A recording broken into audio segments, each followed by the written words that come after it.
Hello friends, today's word is hamartoma. Hamartoma. A hamartoma is a local malformation made up of an abnormal mixture of cells and tissue.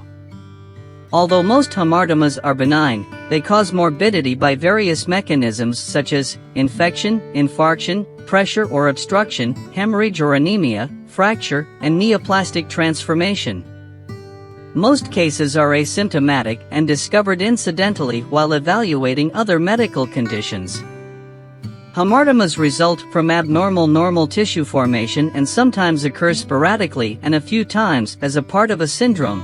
The examples are tuberous sclerosis, Cowden syndrome and Peutz-Jeghers syndrome, etc. Please like, share, and subscribe to the channel. Thanks for watching, and keep learning.